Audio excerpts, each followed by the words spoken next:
fourth chapter of Unit 1 of Inter First Year Botany, and the name of our chapter was Plant Kingdom, and today we are going to learn the third part of it, that is related to pteridophytes. As we all know that we are already done with algae and bryophytes, now it's the time for the third part, that is pteridophytes. So coming to the pteridophytes, they include club mosses, horsetails, ferns, etc. And they are used for the medicinal purposes and as soil binders. So they are of multiple uses actually, and they are also frequently grown as ornamentals, and evolutionarily they are the first terrestrial plants to possess vascular bundles. So you have to remember this thing.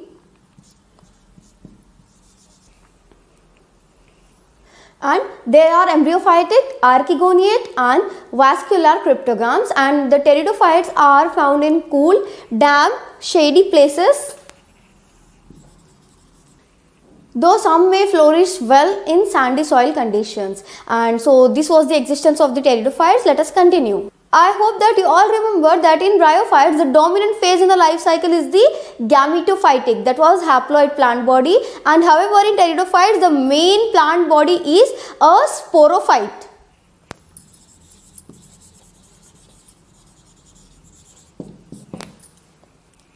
Which is differentiated into true roots, stems and leaves. These organs possess well differentiated vascular tissues, and the roots are adventitious, and the stem internally shows epidermis, cortex and stele. They all are present here, and the stele may be prostrate. That means that central core of xylem surrounded by phloem. Such kind of vascular bundles will be called as prostale, and or some may be siphon stele. It means that it will be medulated prostale actually, or it may be solen stele. It means that siphon stele with scattered leaf gaps, or it may be dictyostele. It means the dissected siphonosteles with overlapping leaf gaps, and the leaves in pteridophyta are small, that will be called as microphylls because of their smaller size, and example for that will be Selaginella, or it may be large, like that is what the reason they will be called as microphylls. Large will be called as macrophylls, and the example for this will be ferns.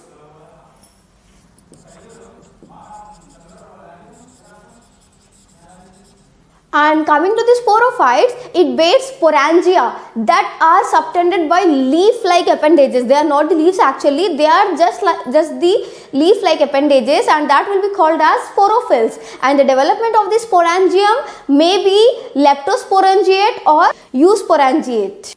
And on the other hand, the sporangia produces spores by meiosis in spore mother cells, and in majority of the pteridophytes, all these spores are of similar kind. Such plants are termed as homosporous because here all these spores are of same kind. Homo in the sense similar, we all know that, right? And genera like Selaginella and Salvinia, which produce two kinds of spores, macro or megaspores and microspores, are described as the heterosporous because of the existence of the two different kind of spores. And in some cases, the sporophylls may form distinct compact structures that will be called as strobili or cones. The cones are the main feature actually that is present in the pteridophytes, and the spores germinate to give rise to inconspicuous small but multicellular free-living, mostly photosynthetic thalloid gametophytes that will be called as prothalli, or you can call it as the prothallus. These gametophytes require cool, damp, shady places to grow as we have discussed earlier, and because of this specific requirement and the need for water for fertilization, the spread of living pteridophytes is limited because they require huge amount of water and restricted to narrow geographical regions. And the gametophytes bear male and female sex organs that will be called as antheridia and archegonia. respectively, and the sex organs are multicellular, jacketed and sessile. And in heterosporous plants, the megaspores and the microspores germinate and give rise to female and male gametophytes respectively, and water here is required for transfer of antherozoids and the male gametes released from the antheridia to the mouth of the archegonium. It requires huge amount of water for the transfer of the antherozoids that will be released from antheridia to the mouth of the archegonium. And this fusion of male gamete with the egg present in the archegonium results in the formation of zygote, and this is called as zooidogamous oogamy. The fusion of the male antheridium with the egg of the archegonium that will be resulting in the formation of a zygote will be termed as zooidogamous oogamy. And the female gametophyte in these plants are retained on the parent sporophyte for variable periods, and the development of zygote into young embryos takes place within the female gametophyte, and this event is a precursor to the seed habit, considered an important step in evolution. And the embryo thereafter produces a multicellular, well differentiated sporophyte, which is the dominant phase in the life cycle of pteridophyte. And one more thing that we need to remember about the pteridophytes is they are further classified into 4 subclasses. Namely, the first one is Coelopsida, and the second one is Lycopsida or Lycopsida, you can say. Coming to this third subclass of the Pteridophyta, it is none other than the Sphenopsida,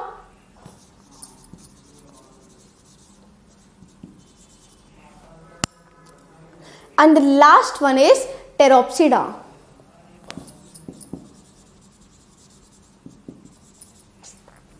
So that was all about our pteridophytes. Now it's the time to proceed towards the next topic, that is gymnosperms. So coming to the gymnosperms, the word gymnos here means naked,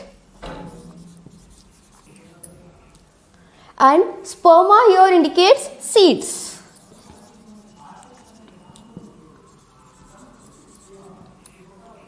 So altogether, gymnosperms can be called as the naked seeds. It means that without the seed coats. They are the plants in which the ovules are not enclosed by any ovary wall and remain exposed both before and after the fertilization. And the seeds that develop post fertilization are not covered, that is, are naked, as I have told you.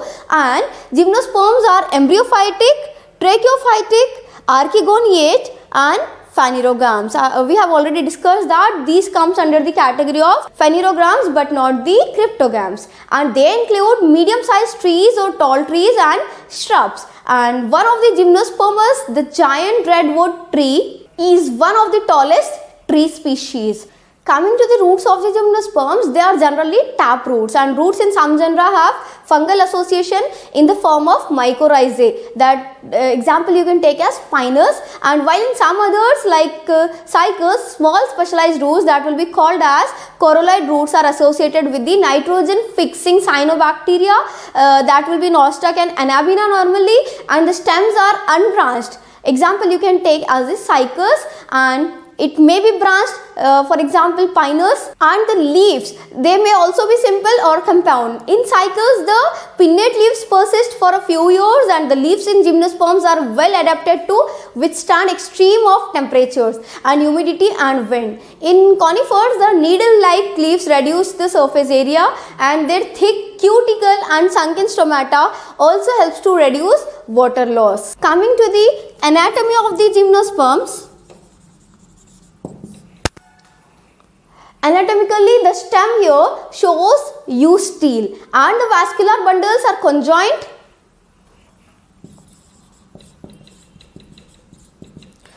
collateral and open type. And here vessels are generally absent in xylem and companion cells are absent in phloem, and secondary growth occurs in the stems and roots. Secondary growth is also there because they are the used trees. And the gymnosperms are heterosporous, they produce haploid microspores and megaspores. That is what the reason they can be termed as the heterosporous ones. And the two kinds of spores are produced within the sporangia that are borne on sporophylls, which are arranged spirally along an axis to form compact strobili or cones. The strobilus bearing microsporophylls and microsporangia are called as microsporangiate or male strobili. Then what will happen? The microspores that were present, no, they will be developing into a male gametophytic generations, which is highly reduced and is confined to only a limited number of cells. And this reduced gametophyte is called as pollen grain. It means that the pollen grain here is nothing but the reduced gametophytes. And the development of the pollen grains takes place within the microsporangia.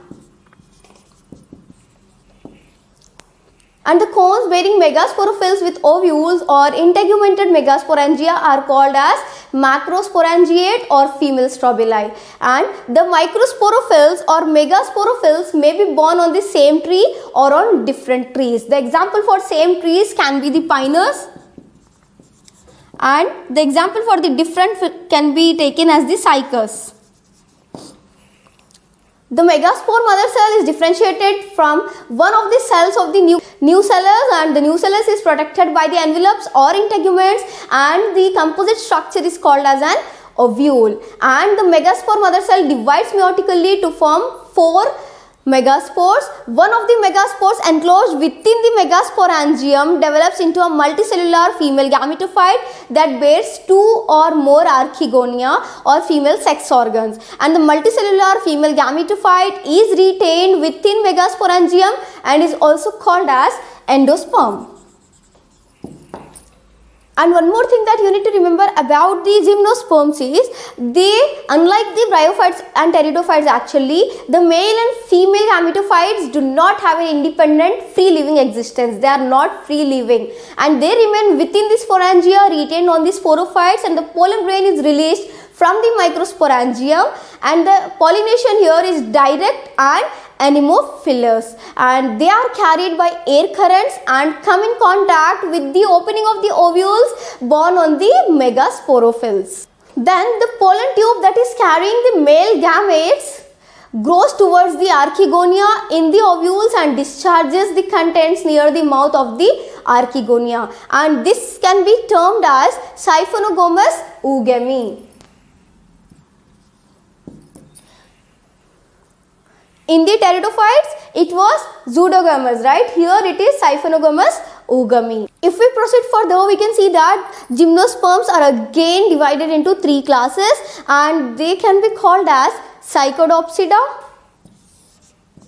The second one is the Coniferopsida, and the last class is the Cnitopsida. Examples here you can take as the cycas in the Psychodopsida. Coming to the Coniferopsida, the example can be taken as the pinus, and here you can take the example as the Cnitum. So that was all about the gymnosperms. Now let us move forward towards our next class, that is angiosperms.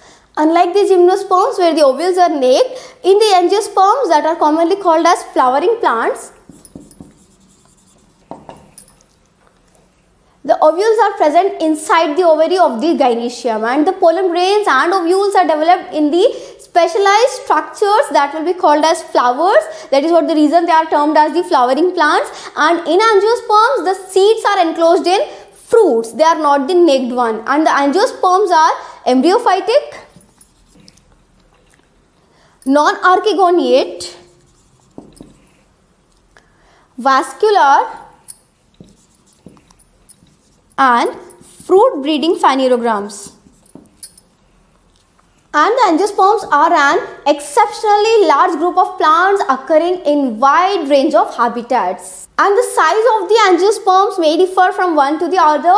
They may be very tiny, almost microscopic. For the example is Wolffia to tall trees of eucalyptus, and that will be ranging about 100 meters. And they provide us with food, fodder, fuel, medicines and several other commercially important products to meet our day-to-day life. So they are of highly commercial use, and the root system of these plants is taproot or adventitious type. In angiosperms, the vessels of the xylem and the companion cells of the phloem are present, and they are the main conducting elements actually, and they develop flowers with usually conspicuous perianth. Here the male sex organs will be the stamens,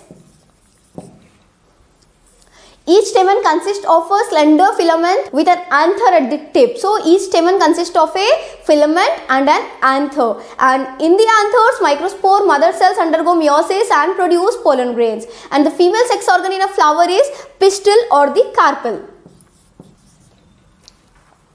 Pistil consists of an ovary enclosing onto many ovules. A megaspore mother cell undergoes meiosis and produces 4 megaspores. Within the ovule, 4 megaspores will be produced. Usually only one megaspore develops into a highly reduced female gametophyte that will be called as embryo sac. And each of the cells of an embryo sac is haploid. Each embryo sac has 3-celled egg apparatus comprising 1 egg cell with 2 synergids, 3 antipodal cells and 2 polar nuclei. So as I have told you, each embryo sac will be consisting of the 3-celled egg apparatus, from which one will be the egg cell and the other 2 will be the synergids, and it consists of a centrally located polar nuclei actually. So there will be generally 2 polar nuclei, and coming to the terminal point, it consists of 3 antipodal cells.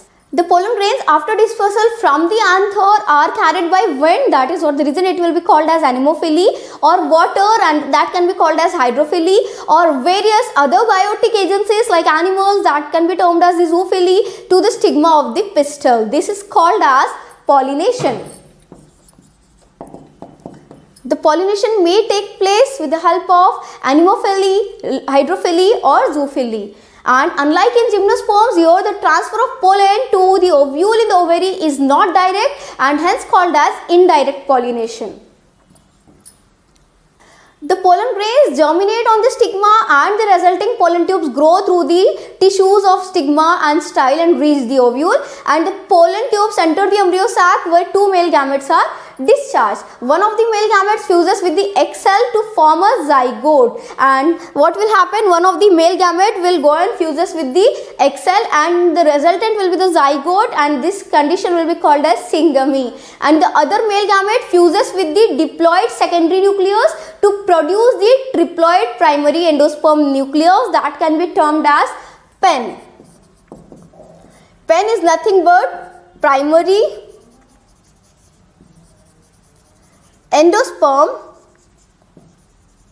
nucleus, and it will be generally triploid, and this whole procedure will be commonly called as triple fusion because of the involvement of the 2 fusions. This event is termed as double fertilization also. So this fertilization will be given 2 names, that is, the first one will be called as the triple fusion, where it is forming a triploid endosperm nucleus, and the second name that is given to this is the double fertilization because of the occurrence of the 2 fusions. So this double fertilization can be only seen in angiosperms. So it is an unique event, we can say, and the fertilization is siphonogamous oogamy, and the zygote develops into an embryo with 1 or 2 cotyledons, and the pen, that is primary endosperm nucleus, develops into endosperm which provides nourishment to the developing embryo. The use of this pen is to provide nourishment to the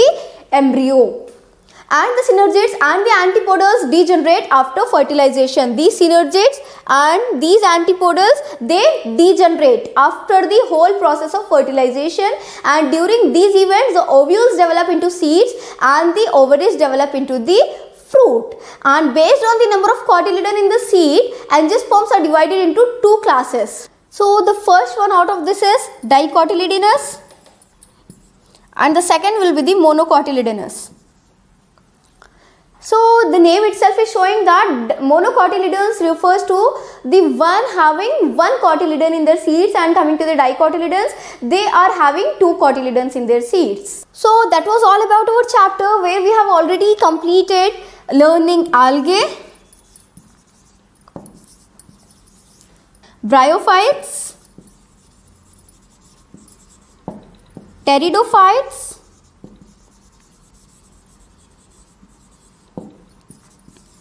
gymnosperms, and the last was the angiosperms. I hope you all have understood the chapter very well. That was the end of our first unit. Let us meet again in our next class with second unit. Thank you.